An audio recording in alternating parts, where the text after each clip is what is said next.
বাংলার জন্য শুধু নয়, দেশের জন্য বিপজ্জনক। সবচেয়ে বড় বিপজ্জনক হচ্ছে পশ্চিমবাংলার মুখ্যমন্ত্রী মমতা ব্যানার্জি আর তার যে দল মুসলিম লীগ 2 তৃণমূল কংগ্রেস। ওপার বাংলা উস্কানোর দরকার নেই তো।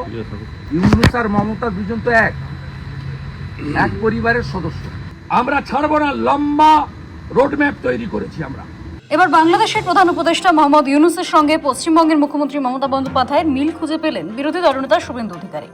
ওয়াকফ সংশোধনী আইন বাতিলের প্রতিবাদে শুক্রবার থেকে মুর্শিদাবাদের ধুলিয়ান, সুতি, শামশেরগঞ্জের একাংশে অশান্তির পরিস্থিতি তৈরি হয়। পুলিশের ওপর হামলার পাশাপাশি রেলের সম্পত্তিতেও যথেচ্ছ লুটপাট ও ভাঙচুরের ঘটনা ঘটে। অশান্তিতে মৃত্যু হয়েছে কয়েকজনের। হাইকোর্টের নির্দেশে শনিবার থেকে এলাকায় টহল দিচ্ছে কেন্দ্রীয় বাহিনী। গ্রামে গ্রামে বাহিনীর সঙ্গে ঘুরেছে পুলিশও। তবে শুধু যে মুর্শিদাবাদ তাই নয়, গুজবের সম্ভাবনা রুখতে রবিবার সন্ধ্যা থেকে বীরভূম ও মালদহের একাংশেও নেট পরিষেবা বন্ধ করেছে প্রশাসন। শুভেন্দু অধিকারীর মতে এই পরিস্থিতি ঠিক যেন বাংলাদেশের মতো। তিনি বলেন, আনসারুল্লাহ বাংলার মতোই আচরণ করছে তৃণমূল। ইউনূস আর মমতা দুজনেই এক পরিবারের সদস্য। ওখানে জামাত আর এক্সট্রিমিস্ট ফোর্স যেভাবে কাজ করছে, যেভাবে পাকিস্তানিদের হাতে চলে গেছে বাংলাদেশ, সেখানে বাংলার পরিস্থিতিও একই। ওপার বাংলা উস্কানোর দরকার নেই তো। ইউনূস আর মমতা দুজন তো এক পরিবারের সদস্য। ওখানে জামাত এবং এক্সট্রিমিস্ট ফোর্স তারা যে কাজ করছে, ওখানে পাকিস্তানিদের হাতে চলে গেছে বাংলাদেশ, সেখানে একই। মোহাম্মদ আলী জিন্না যা ছিল ঠিক তার কার্বন কপি হচ্ছে মমতা ব্যানার্জি। বাইক টায়ার বলে কিছু হবে না। ওখানেই পিএফআই, সিমি, আনসারুল বাংলা, জিহাদি জঙ্গিরা আছে।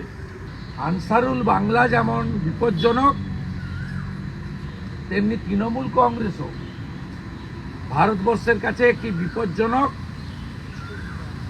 রাষ্ট্রবিরোধী, জিহাদিদের দ্বারা নিয়ন্ত্রিত ব্যান অর্গানাইজেশন পিএফআই, সিমির ঘনিষ্ঠ সকল রাজনৈতিক দল, যাদের মেয়র, মন্ত্রী দাওয়াতে ইসলামের আহ্বান করে। শুভেন্দুর কথায়, হাসিনা সরকার যখন ছিল তখন সিদ্দিকুল্লাহ চৌধুরীর ভিসা দিত না বাংলাদেশ সরকার। আজকে সেই সিদ্দিকুল্লাহ চৌধুরী বাংলায় আগুন জ্বালানোর নেতৃত্ব দিচ্ছে। শেখ হাসিনা ওয়াজেদ তিনি এখনো বৈধ প্রধানমন্ত্রী। তার যখন সরকার ওখানে নিয়ন্ত্রণে ছিল, তখন এই সিদ্দিকুল্লাহ চৌধুরীর ভিসা বাংলাদেশ সরকার দিত না। আজকে সেই সিদ্দিকুল্লাহ চৌধুরী এই আগুন জ্বালানোর নেতৃত্ব দিচ্ছে। কল্লোলিনী তিলোত্তমা কলকাতাকে বলছেন টাইট দেব, বলছেন 50টা জায়গায় 2000 করে লোক বসিয়ে দেব। আগে জেলাতে টাইট দিই, তারপরে কলকাতায়।